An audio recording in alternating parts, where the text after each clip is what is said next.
Hey guys, tonight we're going to embark on an epic journey, a sprawling saga that spans over 1,000 years and reshaped the very foundations of Western civilization.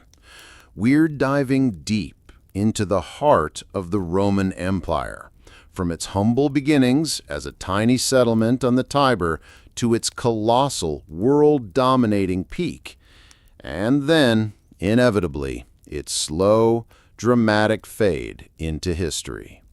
Imagine, if you will, the scent of ancient dust, the distant clang of gladiatorial combat, and the quiet murmur of a bustling forum. You're not just listening, you're there, walking the cobbled streets, feeling the weight of history on your shoulders. And let's be honest, after this much history, you probably won't survive until morning without drifting off. So, before you get comfortable, take a moment to like the video and subscribe, but only if you genuinely enjoy what I do here. Feel free to drop your location and local time in the comments below. It's always fun to see where you're all tuning in from. Now, dim the lights, maybe turn on a fan for that soft background hum, and let's ease in to tonight's journey together. You find yourself standing on the Palatine Hill, a gentle breeze rustling through the cypress trees. Below, the Tiber River snakes its way through a nascent settlement, a collection of huts and nascent fortifications. This is Rome, not yet an empire, not even a republic, but a small kingdom, a monarchy, ruled by a succession of kings. You're watching as shepherds and farmers, perhaps a few adventurous traders, begin to coalesce, drawn by the strategic advantages of these 7 hills. It's a far cry from the marble grandeur you might imagine, more mud and wattle than monumental architecture. Think of it as a startup, but instead of venture capitalists, they had very opinionated gods and a lot of sheep. You can almost hear the bleating in the distance, a surprisingly pastoral beginning for such a formidable power. Mainstream historical fact: the traditional founding date of Rome is 753 BC, attributed to Romulus, who, according to legend, killed his twin brother Remus in a dispute over the city's location. This act of fratricide, some might say, set a rather dramatic precedent for future Roman political squabbles. You're witnessing the very first steps of a civilization that would eventually give us concrete, central heating, and the concept of a weekend. Though, let's be honest, their weekends probably involved more toga wearing and less binge watching. Now, imagine the early Romans, under their kings, slowly but surely expanding their influence. They weren't just sitting around. They were fighting, negotiating, and occasionally marrying into neighboring tribes. It's like a very aggressive neighborhood watch, where instead of reporting suspicious activity, they just absorbed the suspicious activity into their own ranks. You see the early Roman army, not the disciplined legions of later centuries, but a citizen militia, farmers with spears defending their fields and families. They're tough, resilient, and surprisingly good at adapting. It's almost as if they instinctively understood the concept of growth hacking before it was even a twinkle in a Silicon Valley entrepreneur's eye. They're building alliances, sometimes by force, sometimes by offering citizenship, which for the time was a pretty sweet deal. You get to be Roman, which means you get to participate in the Roman way of life, and eventually you get to complain about Roman taxes, just like everyone else. One quirky or fringe tidbit: did you know that early Roman kings might have worn purple togas? Not just any purple, but Tyrrhene purple, a dye so expensive it was extracted from thousands of murex snails. Imagine the smell. It's like wearing 1,000 tiny, very smelly, very dead sea creatures. You can almost picture a king, resplendent in his snail-juice-dyed robe, trying to look regal while subtly fanning away the faint aroma of the Mediterranean seabed. It certainly puts a new spin on the phrase, "dressed to kill," doesn't it? As the monarchy progressed, you observe the growing tension between the kings and the burgeoning aristocracy, the patricians. These powerful families, with their vast landholdings and ancient lineages, are starting to chafe under the absolute rule of the monarchs. It's a classic power struggle, playing out in the nascent political arenas of early Rome. You see the seeds of republicanism being sown, the idea that power shouldn't reside in one man, but in the hands of the people, or at least the wealthy, landowning male citizens. Historians still argue whether the transition from monarchy to republic was a sudden, violent revolution or a more gradual evolution of political power. Was it a dramatic overthrow, a sudden realization that kings were, well, a bit much? Or was it a slow, simmering discontent that finally boiled over? You can almost hear the hushed whispers in the forum, the clandestine meetings, the plotting and planning that would eventually lead to the expulsion of the last king, Lucius Tarquin Superbus, or Tarquin the Proud, as he was less affectionately known. Tarquin, by all accounts, was not a people person. He was, as his name suggests, proud, arrogant, and tyrannical. You can imagine him strutting around, demanding obeisance, probably with a permanent scowl etched onto his face. His son, Sextus Tarquin, didn't help matters, committing an egregious misconduct against Lucretia, a virtuous Roman noblewoman. This act, a violation of honor and tradition, was the final straw. You feel the collective outrage, the burning indignation that sweeps through the Roman populace. It's a moment of profound moral clarity, a realization that the old ways, the ways of kings, are no longer tenable. The people, led by figures like Lucius Junius Brutus, rise up. You see the fervor in their eyes, the determination to cast off the shackles of tyranny and forge a new path. It's a messy, chaotic business, revolutions usually are. But out of this chaos, a new form of governance is born, the Roman Republic. You witness the birth of a system that would, for centuries, define Roman identity and propel it to unprecedented heights. The year is traditionally given as 509 BC, a pivotal moment in Roman history, a moment when they decided, collectively, that they were done with kings. And honestly, who can blame them? Sometimes you just need to break up with your monarchy, even if it means a bit of drama. It's like finally getting rid of that one friend who always overstays their welcome and eats all your snacks. You know the one. The relief is palpable, a collective sigh of freedom echoing through the newly established republic. You can almost hear the cheers, the clinking of wine cups, and the excited chatter about what this new era will bring. It's a fresh start, a blank slate, and the Romans, ever pragmatic, are already thinking about how to fill it. They're not just building a city, they're building an idea, an ideal of self-governance and civic duty. And you, my friend, are right there, watching it all unfold, a silent observer in the grand theater of history. With the monarchy a distant, slightly embarrassing memory, you now find yourself in the bustling heart of the Roman Republic. It's a place of vibrant political debate, fierce social struggles, and an almost insatiable appetite for expansion. You see the Senate, a powerful assembly of patrician elders debating the fate of Rome, their voices echoing through the forum.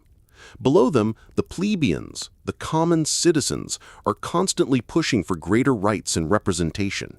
It's a dynamic, often tumultuous system, a constant tug of war between the old aristocracy and the rising power of the people. Think of it as a very early, very dramatic reality show, but with more togas and fewer commercial breaks. You're witnessing the birth of a complex legal system, the development of Roman law, which would influence legal systems for millennia. They're not just making rules, they're building the very framework of justice, piece by painstaking piece.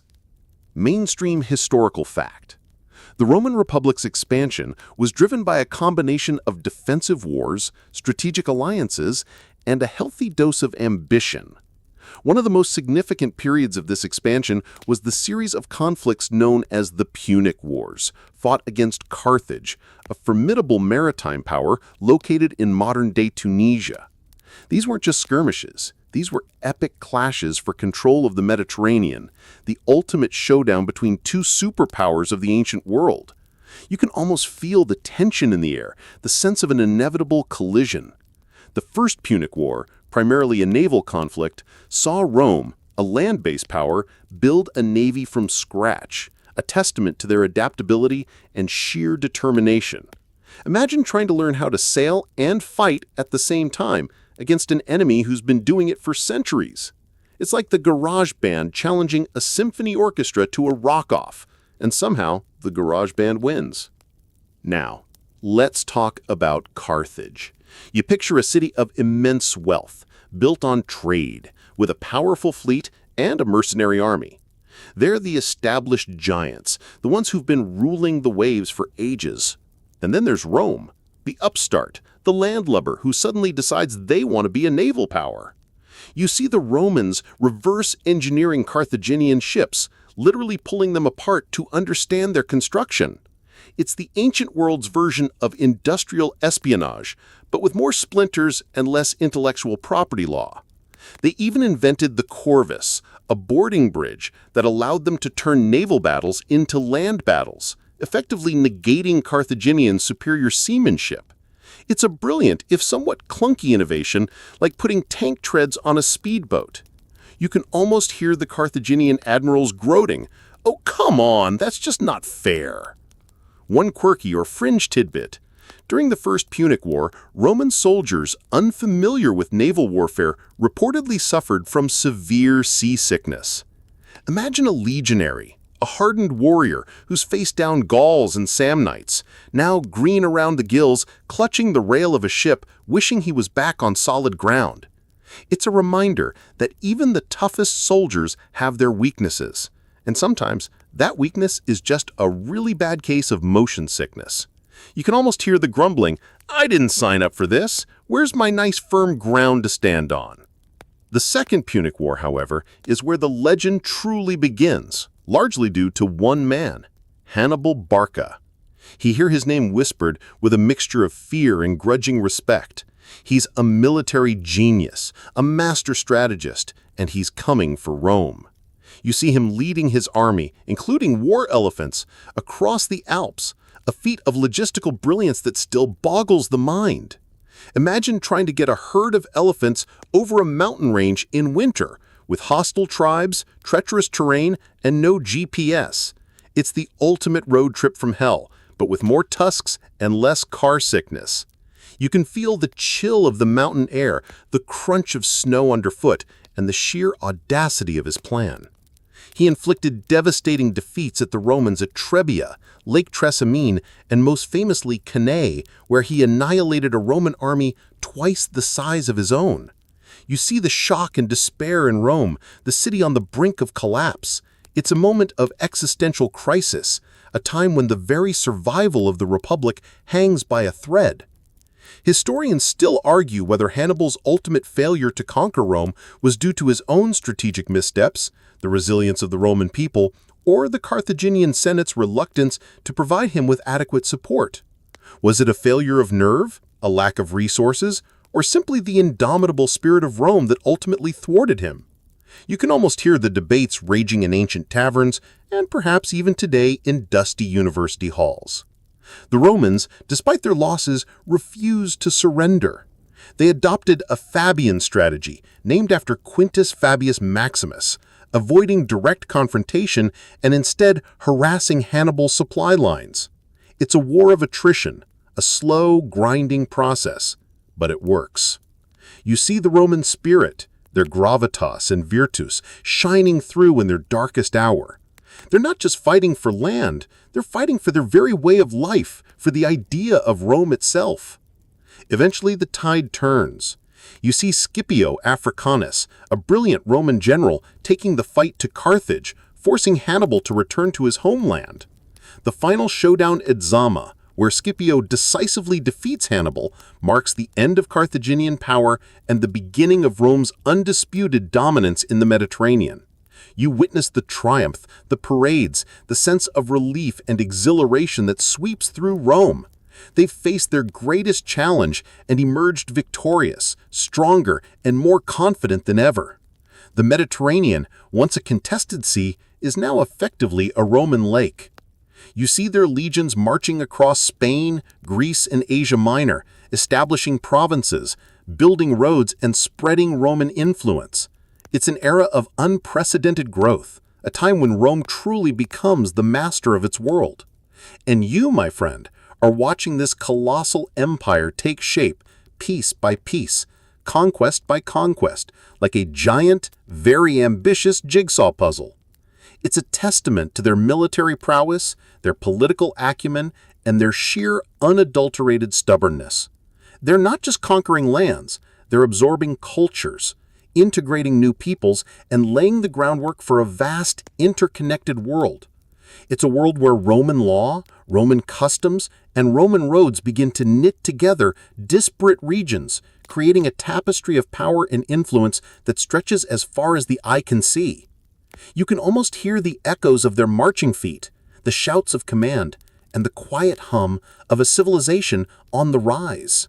Having conquered the Mediterranean, you might think Rome would settle down, enjoy its newfound dominance, and perhaps invest in some really comfortable togas.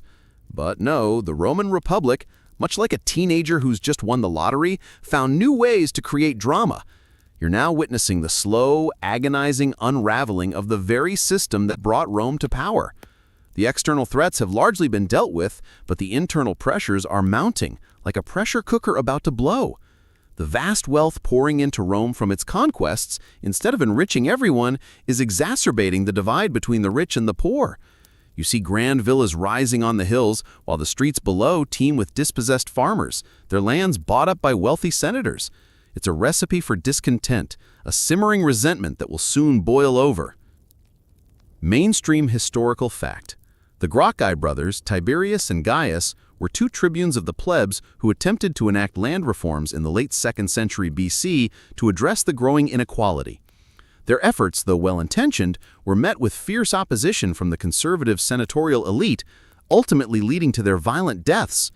You're watching a pivotal moment, a turning point where political disagreements escalate into bloodshed within the city itself. Tiberius in 133 BC was clubbed to death by senators and their followers, his body thrown into the Tiber.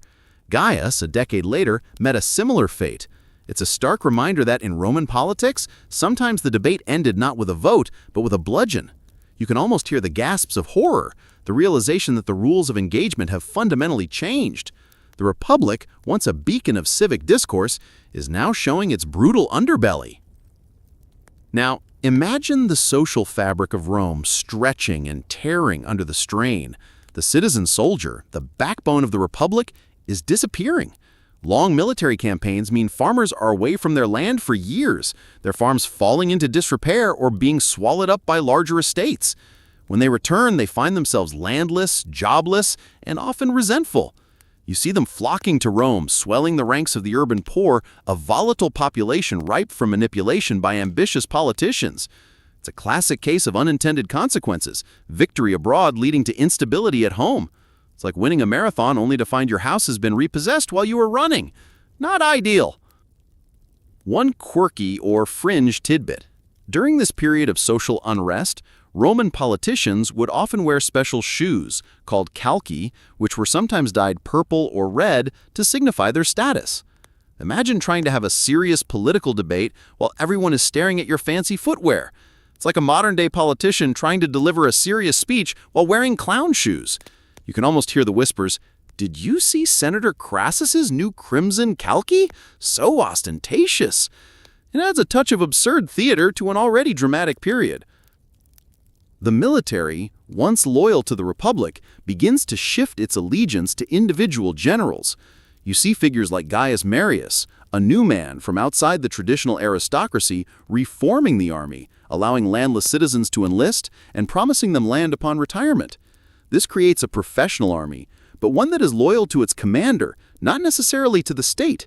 It's a dangerous precedent, a ticking time bomb waiting to explode. You're witnessing the rise of warlords, men who command immense personal loyalty from their troops, and who are increasingly willing to use that loyalty to achieve their political aims.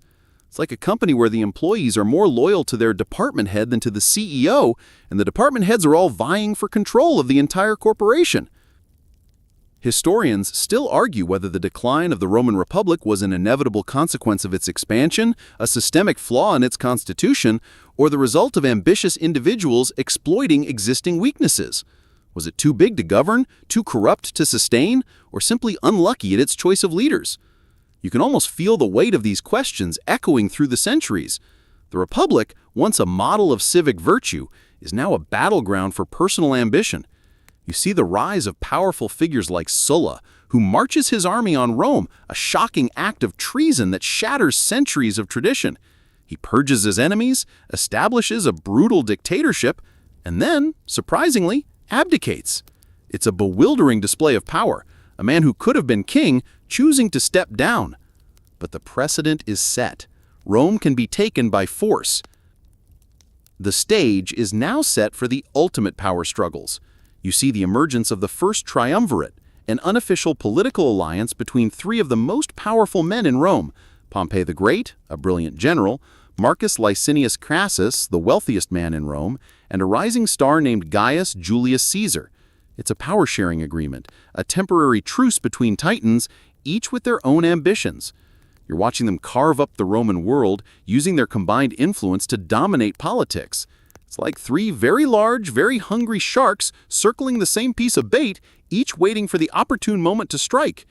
You can almost hear the cynical laughter in the back rooms of the Senate, the knowing glances as these men manipulate the system for their own gain. Crassus, ever eager for military glory to match Pompey and Caesar, meets his end in Parthia, a disastrous campaign that leaves him headless and the triumvirate unbalanced. This sets the stage for the inevitable clash between Pompey and Caesar. You see the two giants, once allies, now locked in a deadly embrace, each believing they are the rightful heir to Rome's destiny. The civil war that follows is brutal, tearing the Republic apart. You witness the legions, once united under the eagle, now fighting against each other, brother against brother. It's a tragic spectacle, a testament to how far Rome has fallen from its republican ideals. The very foundations of the state are crumbling, not from external invasion, but from internal rot. And you, silent observer, can only watch as the Republic, once so proud and strong, bleeds itself dry, paving the way for a new, more autocratic form of rule. The echoes of civil war will reverberate for decades, shaping the destiny of Rome and the lives of millions. It's a painful lesson in the fragility of even the most robust political systems when ambition and power go unchecked. The Republic, as you've seen, is in tatters, bleeding from self-inflicted wounds. The stage is now cleared for one of history's most iconic figures, Gaius Julius Caesar. You're watching him emerge from the chaos, a man of unparalleled ambition, military genius, and political cunning. He's not just playing the game, he's rewriting the rules, often with a flourish that would make a modern-day influencer blush. His early career was marked by political maneuvering, building alliances, and a knack for self-promotion. He understood the power of public image long before PR firms were even a twinkle in anyone's eye. You see him charming the crowds, cultivating a loyal following, and generally making himself indispensable. Mainstream historical fact: Caesar's military campaigns in Gaul, lasting from 58 to 50 BC, were a masterclass in conquest and propaganda. He subjugated numerous Celtic tribes, extending Roman influence all the way to the English Channel and the Rhine River.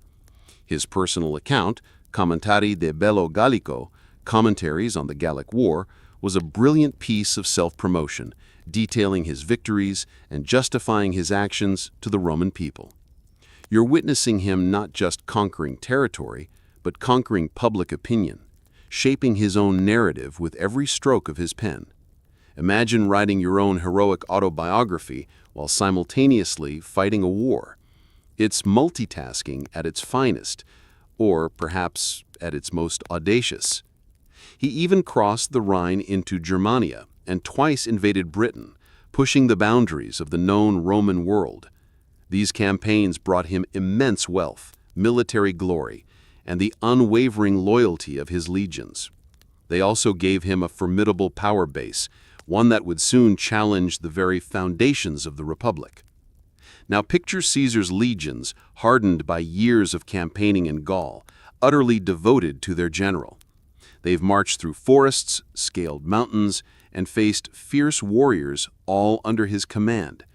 You see the bond between them, forged in the crucible of battle, a loyalty that transcends the state.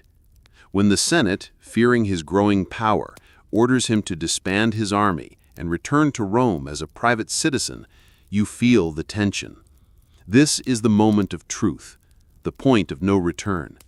He stands at the Rubicon River, a small stream marking the boundary of Italy, and utters the famous words, "Alea iacta est," meaning, "the die is cast."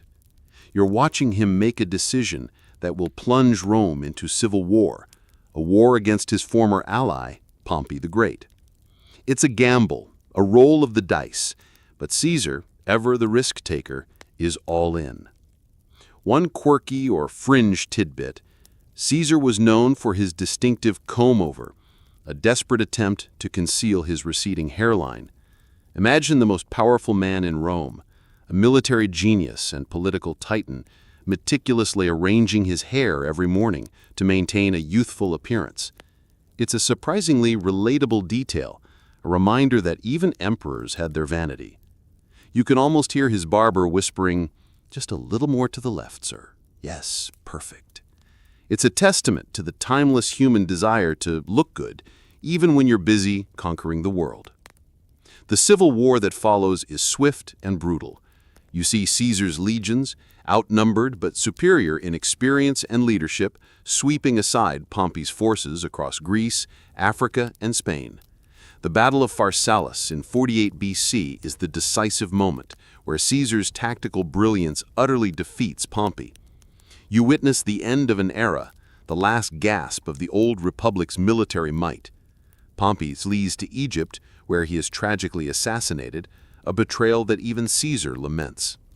With his main rival eliminated, Caesar returns to Rome not as a conqueror, but as a benevolent dictator.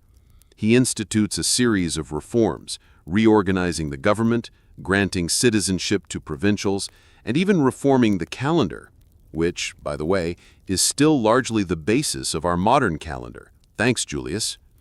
You see him attempting to bring order out of chaos, to heal the wounds of civil war, and to lay the groundwork for a new, more stable Rome. Historians still argue whether Caesar genuinely intended to restore the Republic after his reforms, or if he always harbored ambitions of becoming an absolute monarch. Was he a selfless reformer, a reluctant dictator, or a calculating tyrant in waiting?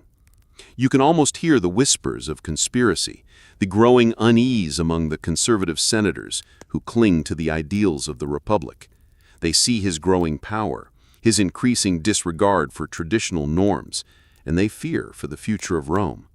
They believe he is destroying the very fabric of the Republic, that he is aiming for kingship, a title anathema to Roman sensibilities. They remember Tarquin the Proud, and they are determined not to let history repeat itself. The Ides of March, 44 BC. You're in the theater of Pompeii, where the Senate is meeting. The air is thick with tension, a sense of foreboding hanging heavy. You see the conspirators, led by Marcus Junius Brutus and Gaius Cassius Longinus, closing in on Caesar. He's surrounded, overwhelmed, and then the daggers flash. You witness the shocking act of assassination, a brutal, desperate attempt to save the Republic from what they perceived as tyranny. Caesar falls, reportedly uttering his last words, "Et tu, Brutus," meaning, "And you, Brutus," a poignant moment of betrayal from a man he considered a son.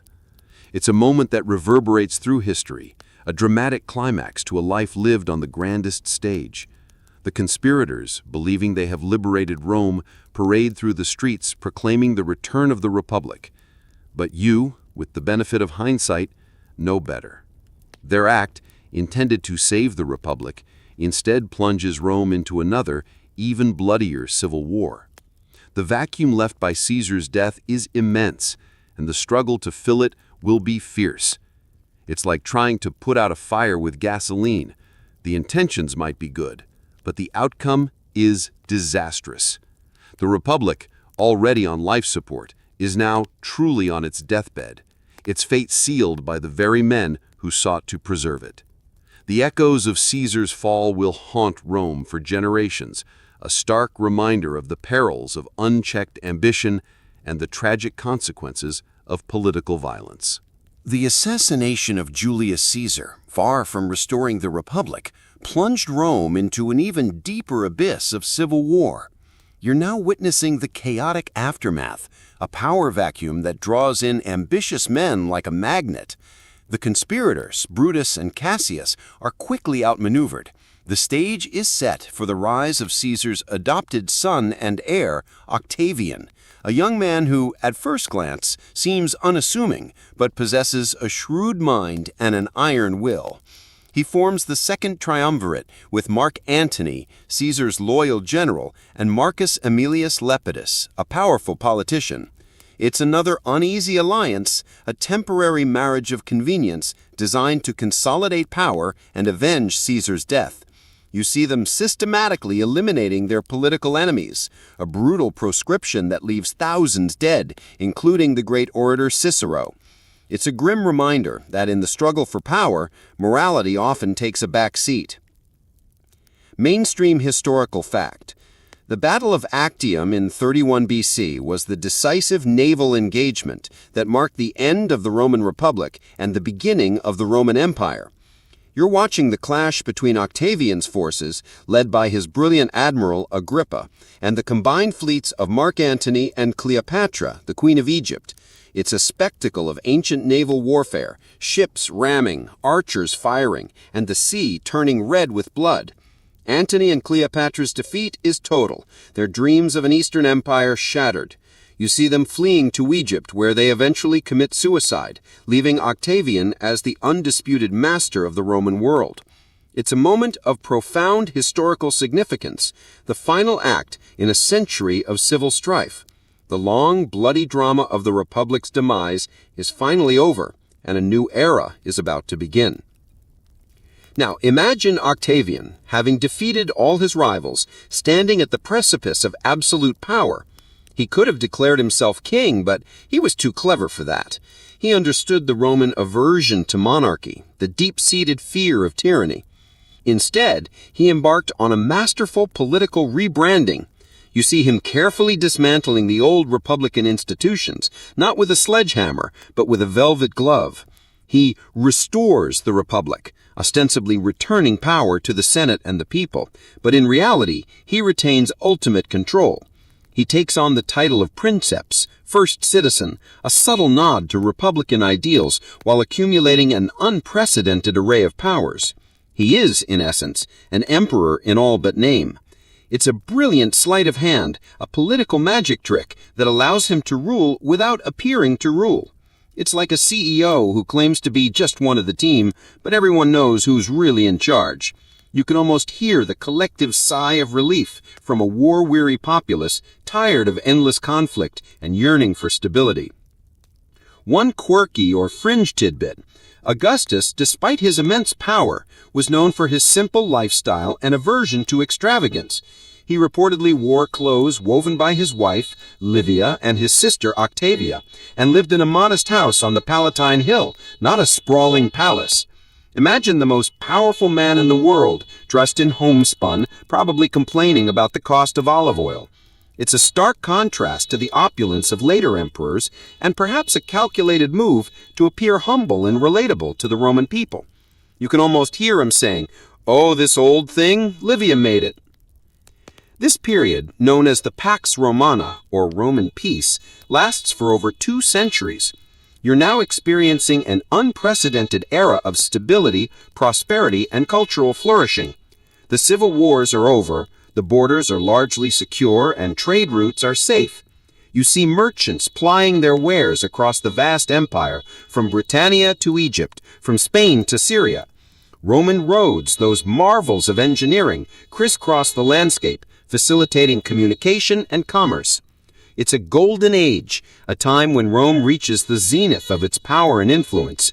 You witness the construction of magnificent public works, aqueducts bringing fresh water to cities, temples dedicated to the gods, and grand basilicas for legal and commercial activities.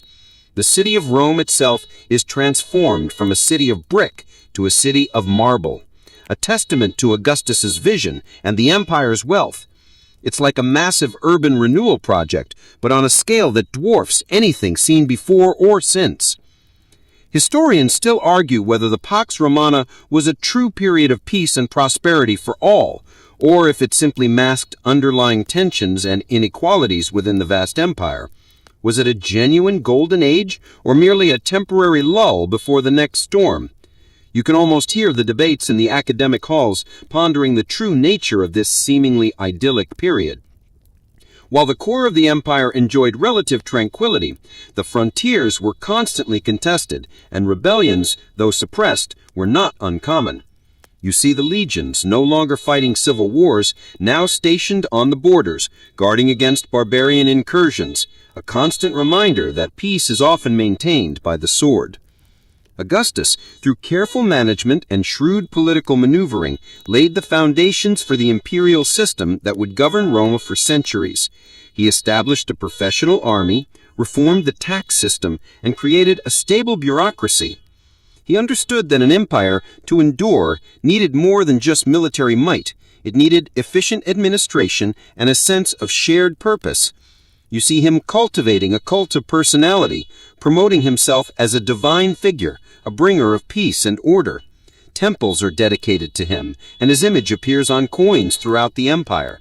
It's a subtle but powerful way of legitimizing his rule and fostering loyalty among the diverse peoples of the empire. It's like a very successful marketing campaign, but instead of selling soda, they're selling an emperor. His reign, lasting over 40 years, provided the stability necessary for the empire to truly flourish. You witness the growth of Roman culture, the flourishing of literature, art, and philosophy. Poets like Virgil and Horace celebrate the glory of Rome, and historians like Livy chronicle its past. It's a period of intellectual ferment, a time when Roman identity is solidified and celebrated. You see the empire not just as a collection of conquered territories, but as a cohesive entity bound together by Roman law, Roman customs, and a shared sense of destiny. And you, my friend, are standing at the heart of this magnificent creation, watching as the foundations of a truly global power are laid, brick by painstaking brick, under the watchful eye of its first and arguably greatest emperor.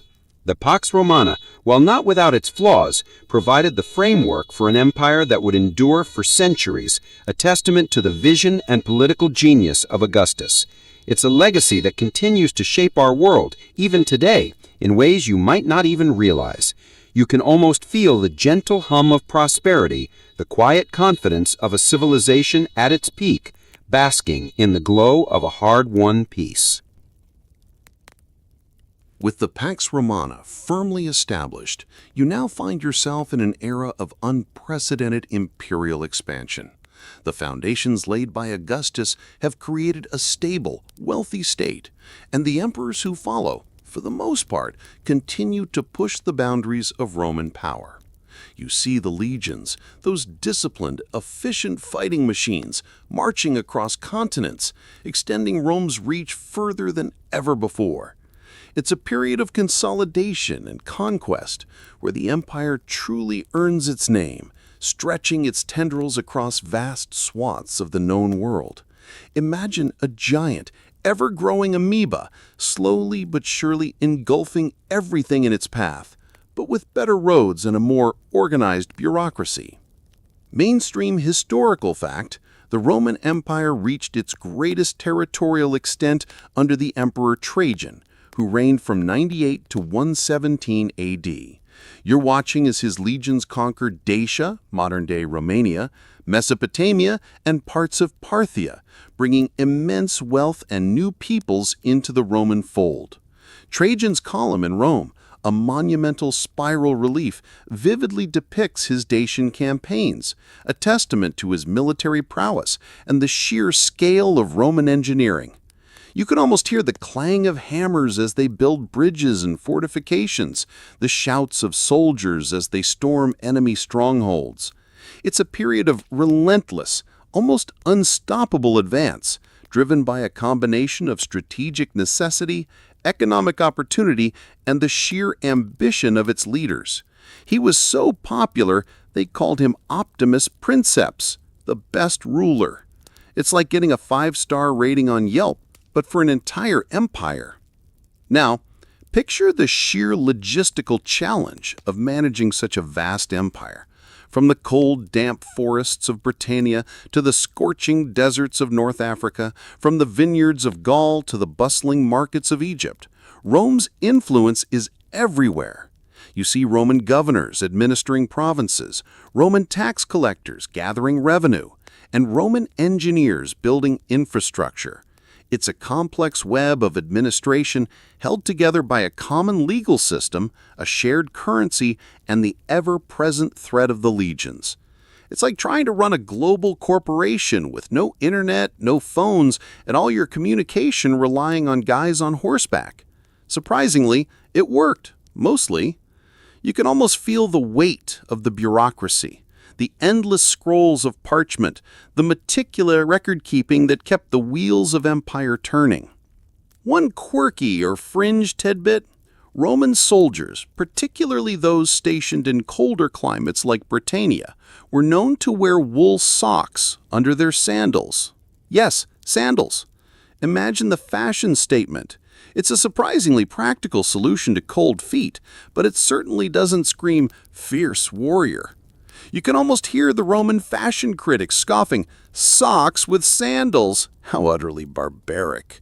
But hey, when you're conquering the world, comfort sometimes trumps style.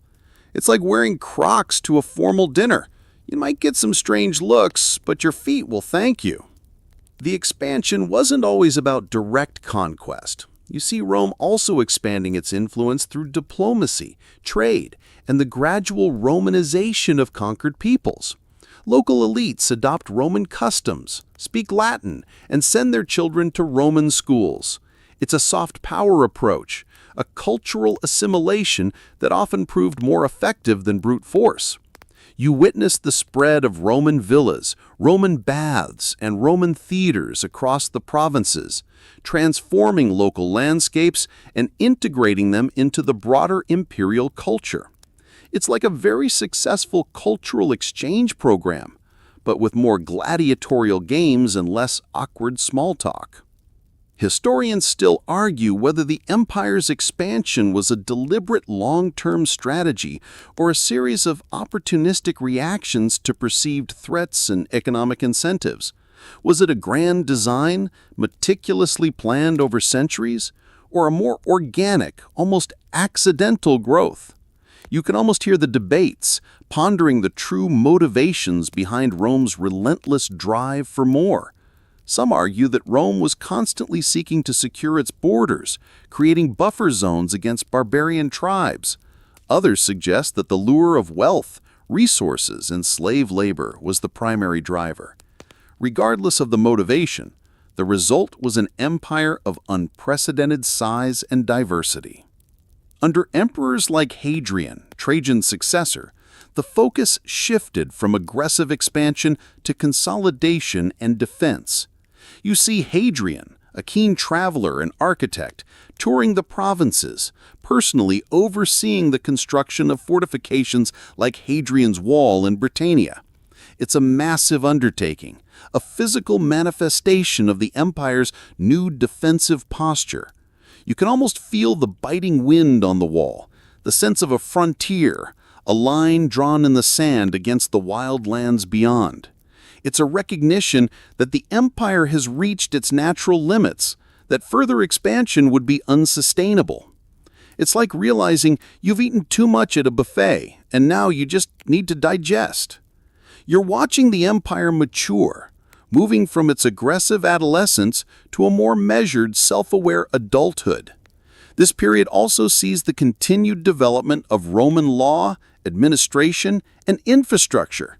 You see the legal system becoming more sophisticated, dealing with the complexities of governing a diverse population. The civil service grows, providing a stable framework for the empire's vast operations. Trade flourishes, connecting distant regions and bringing exotic goods to Rome.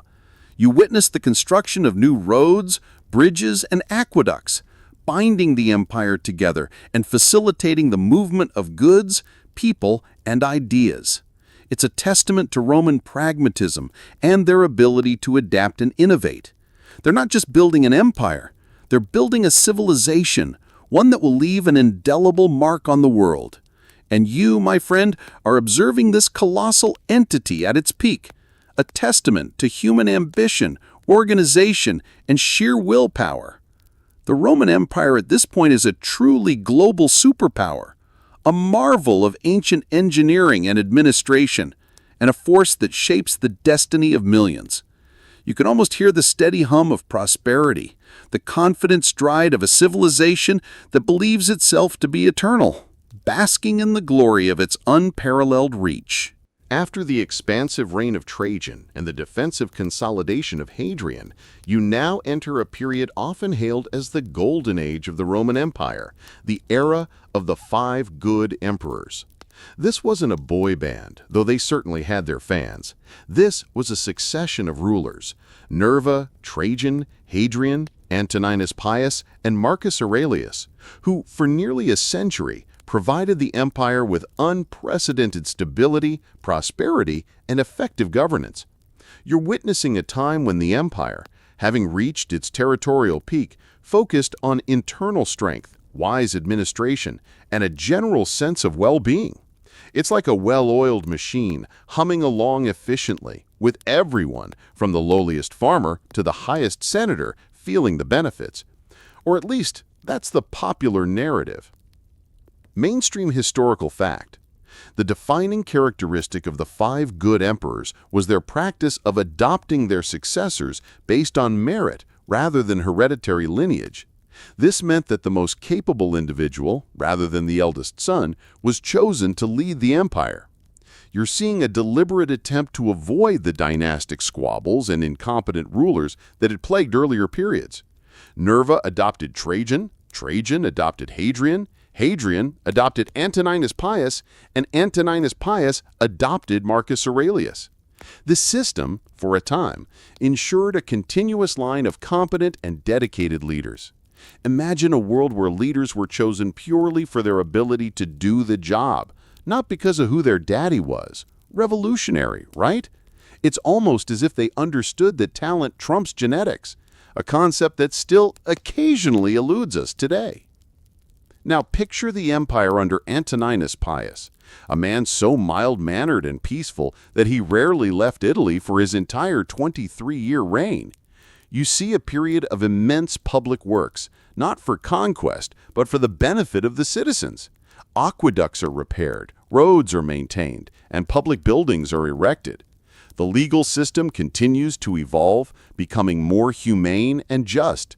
Trade flourishes, and the provinces, no longer just conquered territories, are increasingly integrated into the Roman system, enjoying the benefits of Roman law and infrastructure. It's a time of quiet prosperity, a gentle hum of contentment across the vast empire.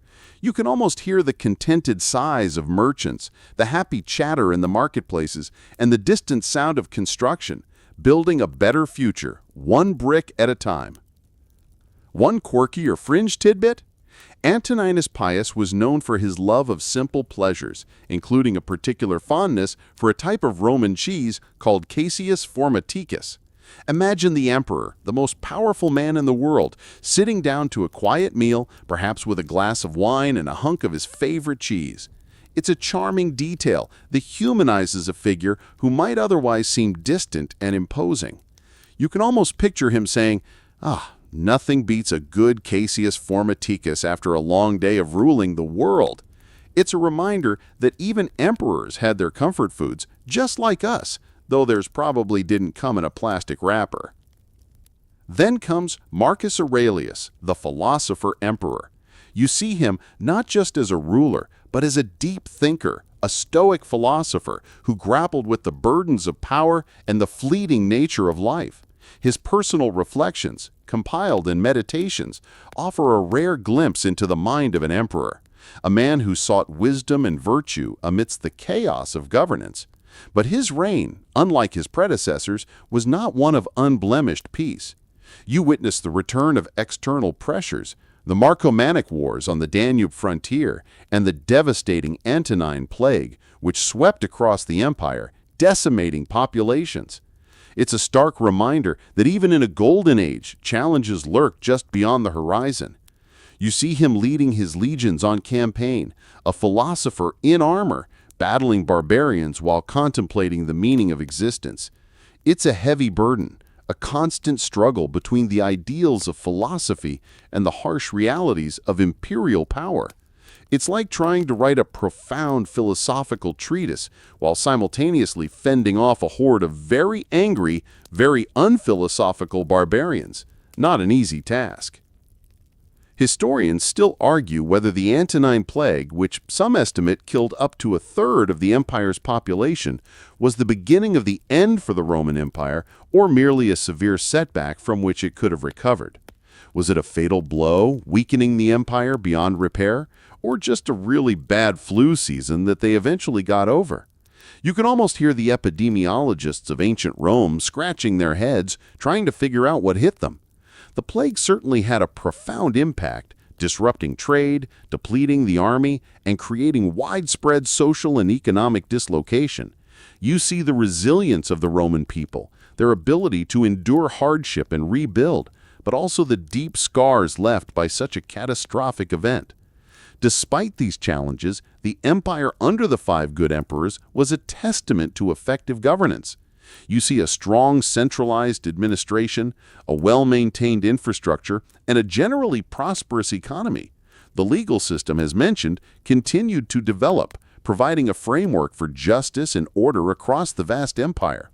The Romanization of the provinces continued at pace, with local elites increasingly identifying as Roman and participating in the imperial system. It's a time where the benefits of being part of the Roman Empire were tangible for many, fostering a sense of shared identity and loyalty. You can almost feel the sense of pride, the belief that Rome was truly the eternal city destined to rule forever. It's a confidence born of success, a belief in their own exceptionalism that would, ironically, also contribute to their later struggles. The end of this golden age, however, is marked by a return to hereditary succession. Marcus Aurelius, despite his philosophical leanings, chose his biological son, Commodus, as his successor. You witness the immediate decline in imperial quality. Commodus, unlike his father, was more interested in gladiatorial combat and self-aggrandizement than on the serious business of governing. It's like a brilliant CEO handing over the reins to his party animal son who just wants to play video games all day. The careful system of meritocratic adoption is abandoned, and the empire begins its slow slide back into instability and dynastic chaos. You see the seeds of future problems being sown, a return to the very issues that the 5 good emperors had so carefully avoided. The Pax Romana, while a period of immense achievement, was ultimately a fragile construct, dependent on the wisdom and foresight of its rulers. And with Commodus, that wisdom was, shall we say, in short supply. You can almost hear the collective groan of the Roman Senate, realizing that the good times, indeed, were over. The era of the 5 good emperors, a beacon of stability and effective rule, fades into memory, leaving behind a legacy of what could be and a stark warning of what happens when leadership falters. And so you find yourself abruptly yanked from the serene, philosophical reign of Marcus Aurelius into a period of utter chaos and upheaval, the crisis of the 3rd century. This wasn't just a bad decade, it was a 50-year stretch from 235 to 284 AD that saw the Roman Empire teetering on the brink of total collapse. You're witnessing a dizzying succession of emperors, many of whom met violent ends, often at the hands of their own soldiers. It's like a game of musical chairs, but with swords and poison, and the music never really stops. The stability and prosperity of the Pax Romana are a distant memory, replaced by political instability, economic collapse, and relentless barbarian incursions. You can almost feel the ground shaking beneath your feet, the constant uncertainty, the fear that any day the whole magnificent structure might just come crashing down. Mainstream historical fact. During the crisis of the 3rd century, there were at least 26 legitimate emperors and countless usurpers in a span of just 49 years. Many of these emperors reigned for only a few months or a year before being overthrown or assassinated. You're watching a parade of short-lived rulers, each trying to assert control, often with little success. The Praetorian Guard, once the emperor's elite bodyguard, became kingmakers, auctioning off the imperial throne to the highest bidder or to whoever promised them the biggest bonus. It's a stark illustration of how power had shifted from the Senate and the established institutions to the military, and even within the military to individual legions and their commanders. Imagine a modern government where the Secret Service decides who the next president is and then changes their mind every few months. Utter madness, right? It's a period where loyalty was a fleeting commodity and trust was a luxury few could afford. Now picture the empire fracturing. You see vast regions breaking away, forming their own independent, albeit short-lived, empires. The Gallic Empire in the west, encompassing Gaul, Britannia, and Hispania, and the Palmyrene Empire in the east, stretching across Syria, Egypt, and parts of Asia Minor. It's like the Roman Empire is shedding its skin, or perhaps more accurately, falling apart at the seams. These breakaway states, while nominally Roman, were essentially independent entities, further draining resources and manpower from the central authority. You're witnessing the sheer scale of the problem, the impossibility of one man or even one institution holding such a vast and fractured entity together. It's a logistical nightmare, a bureaucratic black hole, and a military quagmire all in one. One quirky or fringe tidbit. During this chaotic period, some Roman emperors were so desperate for funds that they resorted to debasing the coinage, drastically reducing the silver content of their coins. This led to rampant inflation, where prices skyrocketed and the value of money plummeted. Imagine trying to buy groceries with coins that are essentially worthless, or being paid in currency that loses half its value overnight. It's like trying to pay for your coffee with monopoly money, only less fun. You can almost hear the exasperated cries of merchants trying to make sense of a collapsing economy. A loaf of bread costs how much now? It's a testament to how quickly economic stability can unravel when trust in the currency is lost. The economic woes weren't just about debased coinage. You see trade routes disrupted by constant warfare and banditry. Cities, once thriving centers of commerce, are depopulated as people flee to the countryside for safety. Agricultural production declines, leading to food shortages and famine. The tax base shrinks, making it even harder for the emperors to pay their armies, which in turn leads to more mutinies and assassinations. It's a vicious cycle, a downward spiral that seems impossible to break. You're witnessing the unraveling of a complex economic system, a domino effect where one problem exacerbates another, leading to widespread misery and despair. It's like watching a very slow-motion train wreck, knowing there's nothing you can do to stop it. Historians still argue whether the primary cause of the crisis of the 3rd century was internal political instability, external barbarian pressure, or a combination of both, perhaps exacerbated by climate change or plague. Was it a systemic failure, a series of unfortunate events, or simply the natural life cycle of a vast empire? You can almost hear the academic debates, each side presenting compelling arguments, trying to pinpoint the exact moment or cause of this catastrophic decline. The truth, as always, is probably far more complex, a tangled web of interconnected factors that conspired to bring the empire to its knees. You see the Goths, the Alemanni, the Franks, and the Sasanian Persians all pressing against the borders, sensing Roman weakness, eager to carve out their own pieces of the imperial pie. The legions, once invincible, are now stretched thin, constantly fighting on multiple fronts, often outnumbered and outmaneuvered. It's a war of attrition, a relentless pounding that slowly but surely wears down the empire's defenses. Adding to the misery, the Antonine Plague, which we touched upon earlier, continued to wreak havoc, followed by other outbreaks of disease. You see the population declining, not just from war, but from pestilence, further reducing the available manpower for the army and the workforce. It's a grim picture, a period of profound suffering and uncertainty. The very fabric of Roman society is fraying, traditions are being questioned, and the future seems bleak. You witness the rise of new religious movements as people seek solace and meaning in a world that seems to have gone mad. It's a time of profound spiritual searching, a desperate attempt to find answers in an increasingly chaotic universe. Yet amidst this chaos, the empire somehow manages to cling on. You see the emergence of strong, often brutal military emperors who, through sheer force of will and military prowess, manage to temporarily stabilize the situation. Figures like Aurelian, known as the restorer of the world, who reconquers the Gallic and Palmyrene empires, reuniting the fractured Roman state. You witness his relentless campaigns, his determination to bring order back to a disordered world. He's a man of action, a soldier's soldier who understands that sometimes the only way to fix things is with a sword and a strong hand.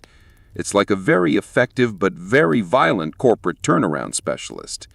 He even built a massive new wall around Rome, the Aurelian Walls, a stark reminder that the city, once seemingly impregnable, now needed physical protection from external threats. You can almost feel the urgency, the desperate need to secure the heart of the empire. But these periods of stability are fleeting, often ending with the emperor's assassination, plunging the empire back into renewed chaos. The crisis of the 3rd century is a testament to the resilience of the Roman state, but also to its deep-seated problems. It's a period of intense pressure, a crucible that tests the very limits of Roman endurance.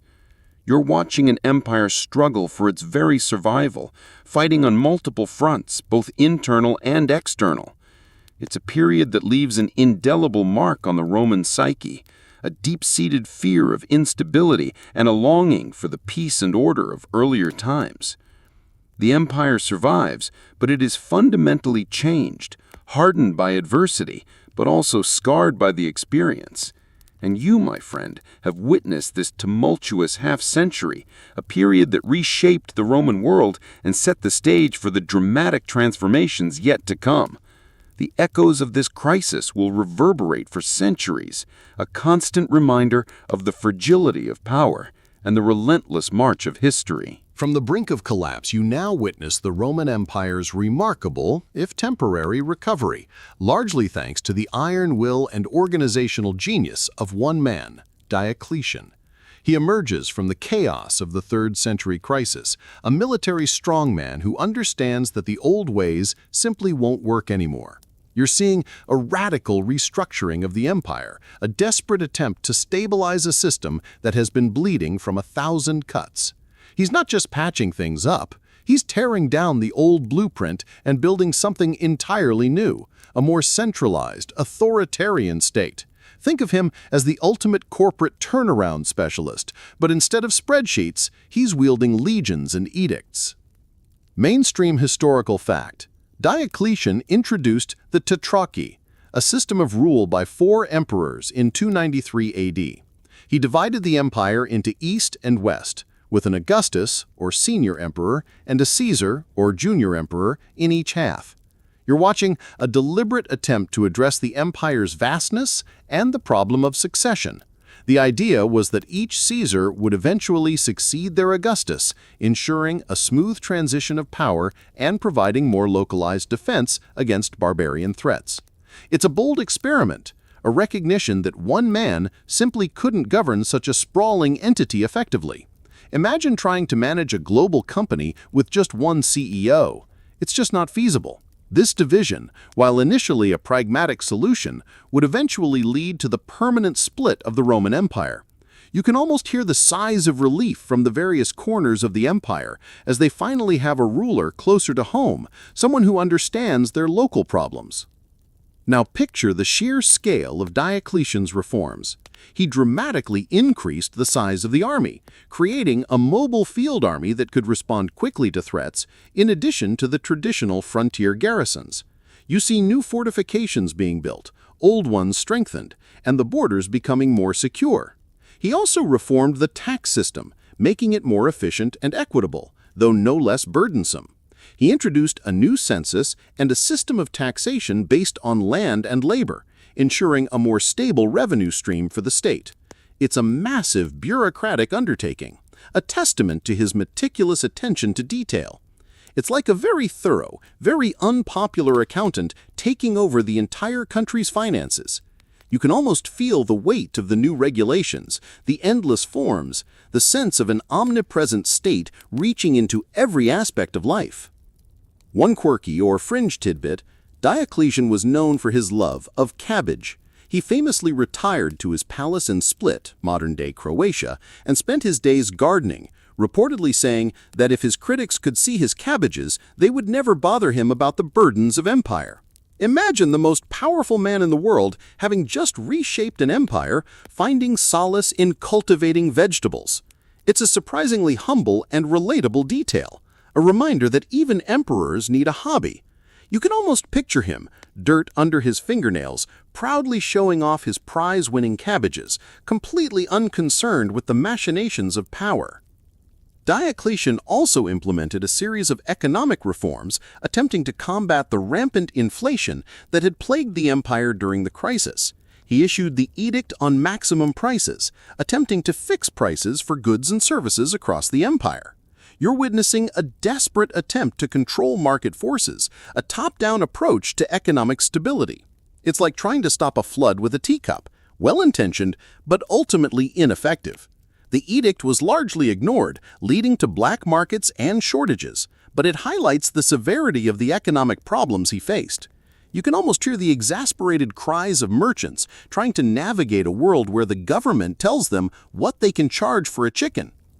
Historians still argue whether Diocletian's reforms ultimately saved the Roman Empire or merely delayed its inevitable decline. Was he a visionary who gave the empire a new lease on life, or a rigid authoritarian whose policies ultimately stifled innovation and freedom? You can almost hear the debates, pondering the long-term consequences of his radical changes. His reforms certainly brought a period of much-needed stability, but they also transformed the empire into a more rigid, militarized, and bureaucratic state. The traditional Roman values of civic participation and republican ideals were largely replaced by a system of imperial command and control. You see the emperor becoming more distant, more godlike, ruling from elaborate palaces surrounded by elaborate ceremonies. It's a far cry from the first citizen image cultivated by Augustus. Diocletian also initiated the Great Persecution of Christians, the last and most severe official persecution of Christians in the Roman Empire.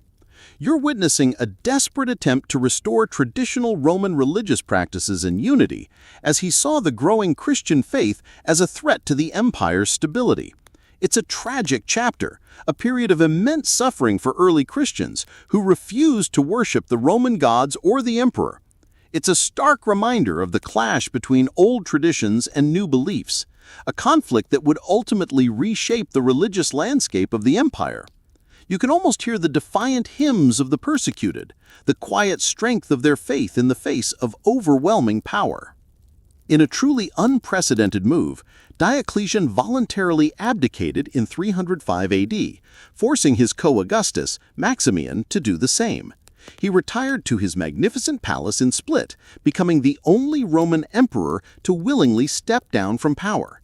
You're watching a man who, having reshaped an empire, chose to relinquish his authority, believing his system of succession would ensure continued stability.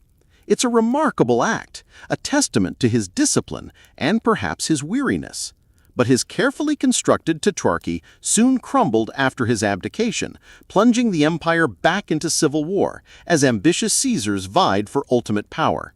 It's like building a magnificent sandcastle, only to have the tide come in just as you walk away.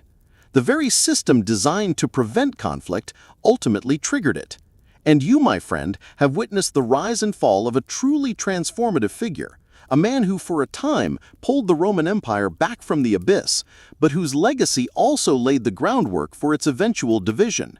The echoes of his reforms, both positive and negative, would resonate for centuries, shaping the destiny of Rome and the world it influenced. You can almost feel the tension of a system stretched to its breaking point, a testament to the sheer will of one man to hold back the tide of history, if only for a moment. From the ashes of Diocletian's crumbling tetrarchy, a new figure emerges, one who will profoundly reshape the Roman Empire and the course of Western civilization, Constantine the Great. You're witnessing the rise of a man who, through military victory and political acumen, will not only reunite the empire, but also fundamentally alter its religious landscape. The civil wars that erupted after Diocletian's abdication were brutal, a desperate struggle for supreme power. You see ambitious generals and their legions clashing across the empire, each vying for the imperial purple.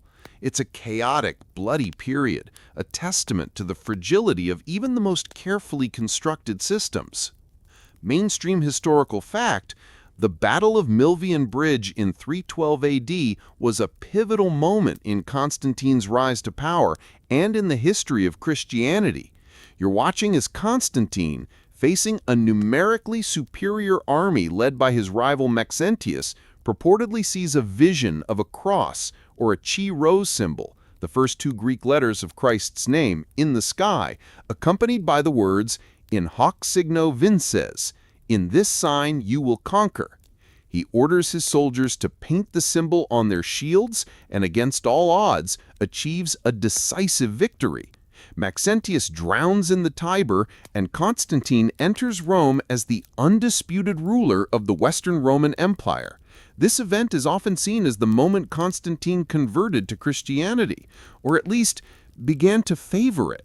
It's a dramatic turning point, a moment where faith and military might converge, forever altering the destiny of an empire. Imagine the sheer audacity of a general putting a new, previously persecuted, religious symbol on his soldiers' shields.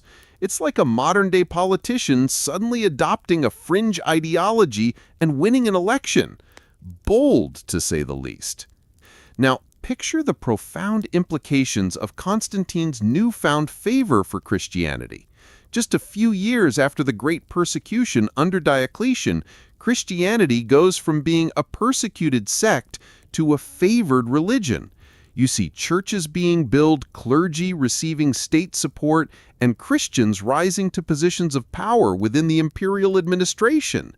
The Edict of Milan in 313 AD, issued by Constantine and his co-emperor Licinius, grants religious toleration throughout the empire, effectively ending the persecution of Christians.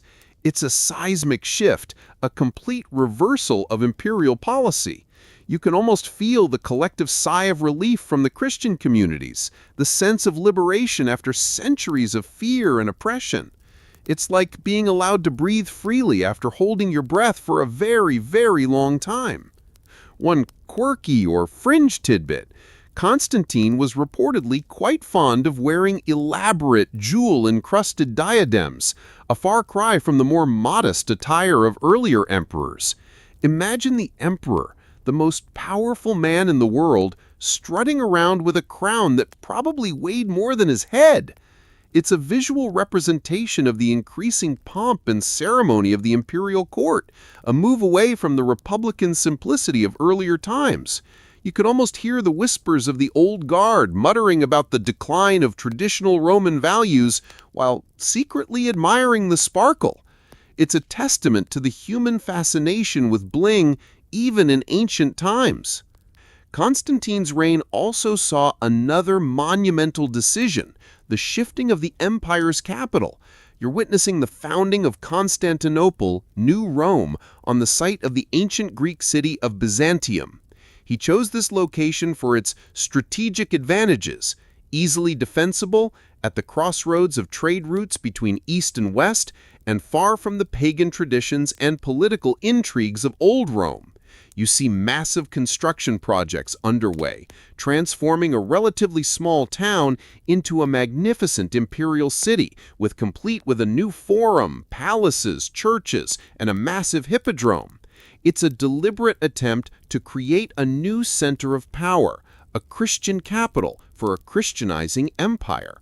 It's like building a brand new, state-of-the-art headquarters for a company that's outgrown its old, dusty offices. You can almost hear the sounds of hammers and chisels, the shouts of workmen, as a new metropolis rises from the ground, destined to be the heart of the Eastern Roman Empire for over 1,000 years. Historians still argue whether Constantine's conversion to Christianity was a genuine spiritual awakening or a shrewd political calculation. Was he a true believer, divinely inspired, or a pragmatic ruler who recognized the growing strength of the Christian movement and sought to harness its power for the benefit of the empire? You can almost hear the theological debates, the historical analyses, trying to unravel the true motivations of this complex figure. Regardless of his personal beliefs, his actions undeniably transformed the religious landscape of the Roman world, laying the groundwork for Christianity to become the dominant religion of Europe. You see the gradual decline of traditional Roman paganism, its temples falling into disrepair, its rituals becoming less frequent. The old gods, once so central to Roman identity, are slowly fading into the background, replaced by a new, monotheistic faith. Constantine also continued many of Diocletian's administrative and military reforms, further centralizing power and strengthening the imperial bureaucracy. You see the empire becoming more rigidly structured, with a clear hierarchy of officials and a more efficient system of tax collection. The army is further professionalized and the frontiers are strengthened. He also played a significant role in the development of Christian doctrine, convening the First Council of Nicaea in 325 AD to address theological disputes within the nascent church. You're witnessing the emperor not just as a political leader, but as a patron and shaper of religious thought, a figure who bridges the gap between the secular and the sacred.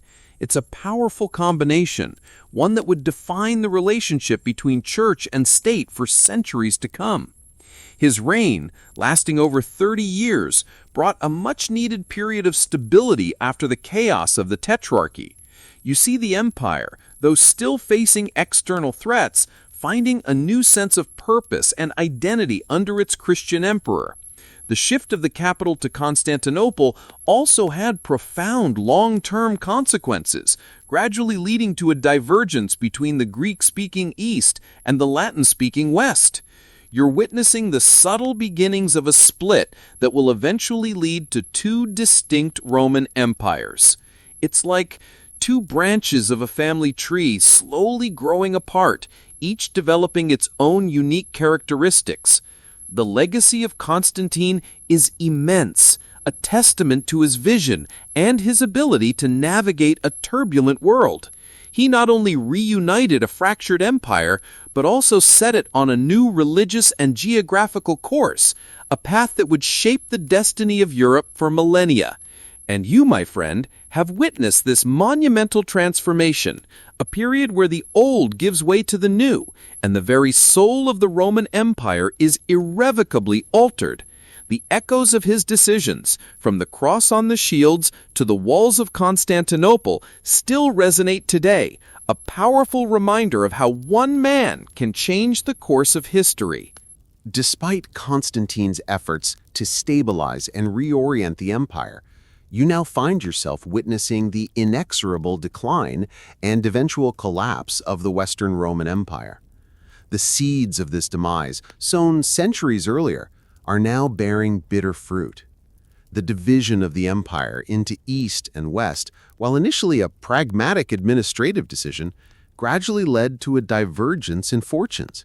The wealthier, more urbanized East, with its new capital at Constantinople, proved more resilient, while the West, facing constant barbarian pressure and internal strife, began to crumble. You're watching a slow-motion catastrophe, a grand civilization unraveling, not with a bang, but with a prolonged, agonizing whimper. Mainstream historical fact: the sack of Rome by the Visigoths under Alaric in 410 AD was a profound psychological shock to the Roman world. For 800 years, Rome had not been successfully invaded, and its fall sent shockwaves across the empire. You're witnessing the unthinkable, the eternal city, the heart of the empire, being plundered by barbarians. While not the definitive end of the Western Empire, it was a symbolic blow, a clear sign that Rome was no longer invincible. Imagine the despair, the sense of betrayal as the very symbol of their power and permanence was desecrated. It's like watching a seemingly unshakable institution suddenly collapse, leaving everyone wondering what else could possibly go wrong. The psychological impact was immense, forcing many to question the very foundations of Roman power and the efficacy of their gods. Now picture the relentless pressure on the borders. You see wave after wave of Germanic tribes, Goths, Vandals, Huns, Franks, Alemanni, pushed by the Huns from the east, seeking new lands and opportunities within the Roman Empire. These aren't just raiding parties. These are entire peoples, migrating in mass, often fleeing their own enemies. The Roman legions, stretched thin and increasingly composed of barbarian mercenaries, struggle to hold the line. You witness the gradual loss of provinces, Britannia abandoned, Gaul overrun, Spain conquered by the Visigoths, North Africa falling to the Vandals. It's like trying to hold back a rising tide with a sieve. Eventually, the water just overwhelms you. The empire is shrinking, its resources dwindling, its ability to project power diminishing with each lost territory. You can almost hear the desperate pleas from distant governors begging for reinforcements that never arrive. One quirky or fringe tidbit: during the late Roman Empire, some wealthy Romans reportedly kept pet dormice, fattening them up in special terracotta jars called gliraria before eating them as a delicacy. Imagine the decadence. While the empire was crumbling around them, some elites were still enjoying gourmet rodent snacks. It's a bizarre detail that highlights the disconnect between the ruling class and the harsh realities faced by the common people. You can almost picture a senator reclining on his couch, popping a plump dormouse into his mouth, completely oblivious to the barbarian hordes at the gates. It's like rearranging the deck chairs on the Titanic, but with more tiny, delicious mammals. The internal decay is just as devastating as the external pressures. You see a cycle of political instability, with emperors rising and falling in rapid succession, often at the whim of powerful generals or barbarian warlords. The economy is in shambles, with trade disrupted, cities depopulated, and the tax base shrinking. Corruption is rampant, and the central government struggles to collect revenue or enforce its authority. The once proud Roman citizen army is a thing of the past, replaced by mercenaries whose loyalty is to their paymaster, not to Rome. You're witnessing a systemic breakdown, a slow rot from within that leaves the empire vulnerable to external shocks. It's like a grand old house, beautiful on the outside, but with a crumbling foundation and termites eating away at the beams. Eventually, it's going to fall. Historians still argue whether the fall of the Western Roman Empire was a single catastrophic event, a gradual decline, or a transformation into something new. Was it murdered? Did it commit suicide? Or did it simply evolve into the medieval kingdoms that followed? You can almost hear the passionate debates in academic conferences, each theory offering a different lens through which to view this monumental historical event. Some point to the barbarian invasions as the primary cause, others to economic collapse, political instability, or even climate change and disease. The truth, as often is the case, is likely a complex interplay of all these factors, a perfect storm that overwhelmed a weakened empire. Religious divisions also played a role. While Christianity had become the dominant religion, internal theological disputes, such as the Arian controversy, created further divisions within the empire. You see bishops and emperors clashing on matters of doctrine, sometimes leading to violence and unrest. The rise of powerful bishops, particularly the Bishop of Rome, also challenged the traditional authority of the imperial state. It's like a very intense family feud, but with eternal salvation at stake. You can almost hear the impassioned sermons, the heated theological debates as the empire grapples with its new spiritual identity. By the mid-4th century, the Western Roman Empire is a shadow of its former self. You see emperors who are little more than puppets, controlled by powerful barbarian generals like Ricimer. The real power lies with these warlords, who install and depose emperors at will. The imperial court is a pathetic spectacle, a desperate clinging to titles and ceremonies, while the actual power has long since departed. The last few emperors are largely forgotten figures, ruling over ever-shrinking territories. Their authority barely extends beyond the walls of Ravenna, the new capital. It's a sad, ignominious end for an empire that once ruled the world. You witness the final moments, the last flickering embers of a once mighty flame. Mainstream historical fact. The traditional date for the fall of the Western Roman Empire is 476 AD, when the Germanic chieftain Odoacer deposed the last Western Roman emperor, Romulus Augustulus. Odoacer did not take the title of emperor himself, but instead sent the imperial regalia to the Eastern Emperor Zeno in Constantinople, effectively ending the line of Western Roman emperors. You're watching the final curtain call, the quiet, almost anticlimactic end to 1,000 years of Roman rule in the West. Romulus Augustulus, a young boy, is sent into retirement, a symbolic figure whose reign marked the end of an era. It's a moment of profound historical significance, yet it passed with surprisingly little fanfare at the time. The empire didn't so much fall as it simply ceased to exist, its institutions gradually replaced by the emerging barbarian kingdoms. It's like a company that slowly goes out of business, its assets absorbed by competitors, its name eventually fading from memory. The lights didn't suddenly go out, they just dimmed, and then, one by one, they flickered and died. But remember, this is only the Western Roman Empire. The eastern half, the Byzantine Empire, with its capital at Constantinople, would continue to flourish for another 1,000 years, preserving Roman law, culture, and traditions.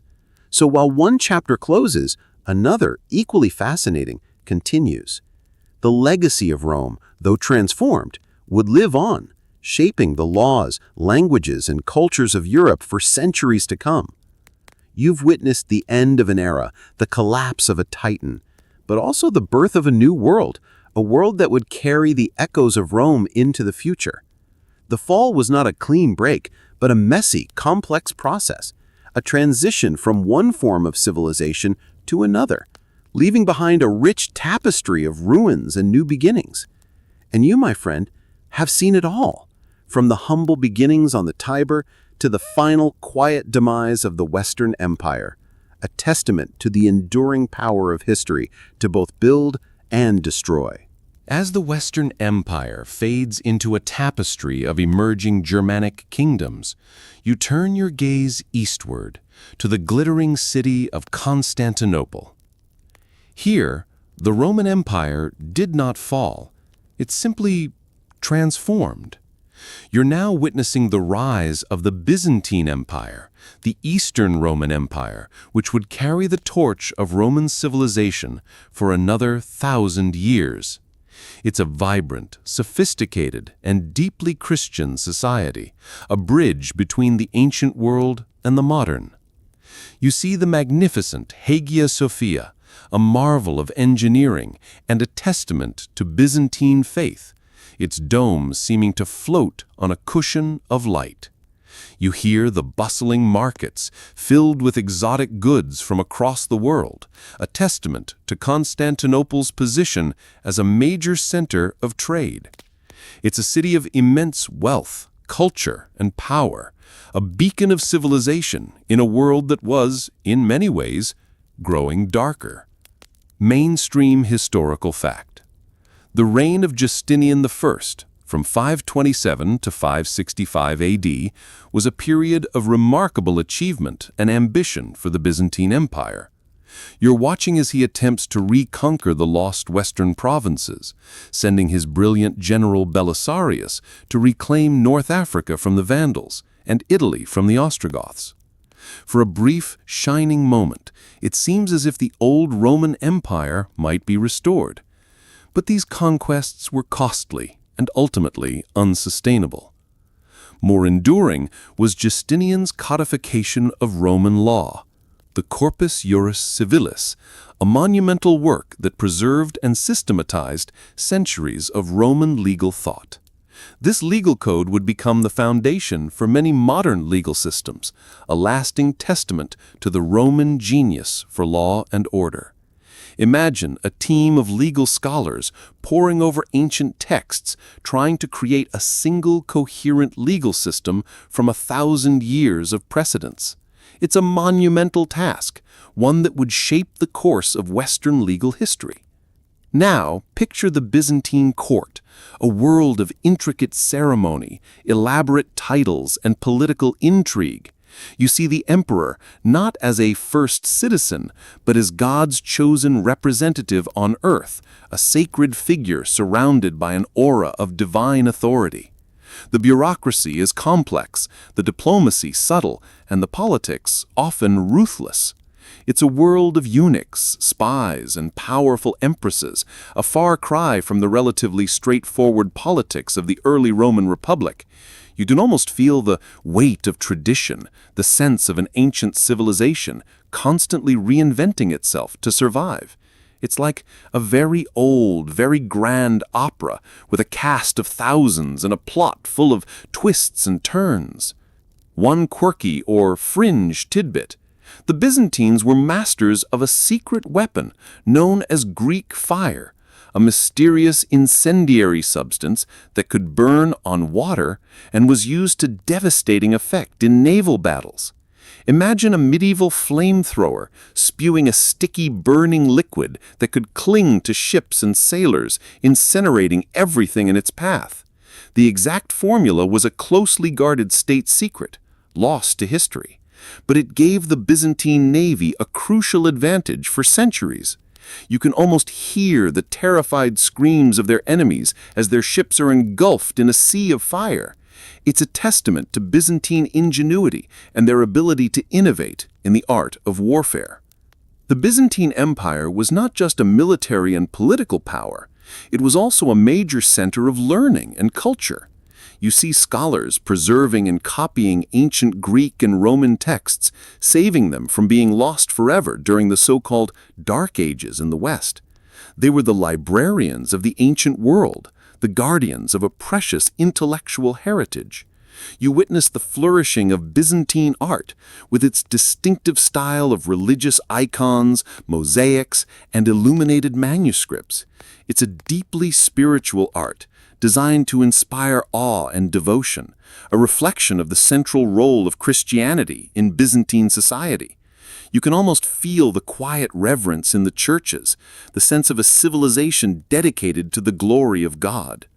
Historians still argue whether the Byzantine Empire should be considered a continuation of the Roman Empire or a distinct civilization in its own right. Was it simply the Roman Empire in its medieval phase, or something new, a fusion of Roman, Greek, and Christian traditions? You can almost hear the academic debates pondering the very definition of Roman. The Byzantines themselves had no doubt. They called themselves Romaioi, Romans, and saw their empire as the direct continuation of the one that founded by Augustus. They were the heirs of a proud tradition, the keepers of a flame that had been extinguished in the West. You see the continuity in their legal system, their administrative structures, and their imperial ideology. But you also see the profound changes, the shift from Latin to Greek as the language of government, the deep influence of Christianity, and the development of a unique cultural identity. It's a complex question, one that highlights the ever-evolving nature of civilizations. For centuries, the Byzantine Empire stood as a bulwark against the expansion of Islam, protecting Europe from invasion and preserving a Christian presence in the East. You see the Great Walls of Constantinople, a formidable defensive system that repelled numerous sieges over the centuries. It was a city that seemed impregnable, a symbol of resilience and endurance. But eventually, after a long, slow decline, weakened by internal strife, civil wars, and the rise of new enemies, like the Seljuk Turks and the Ottoman Turks, the end came. In 1453, the Ottoman Sultan Mehmed II, using massive cannons, finally breached the walls of Constantinople, bringing the 1,000-year history of the Byzantine Empire to a close.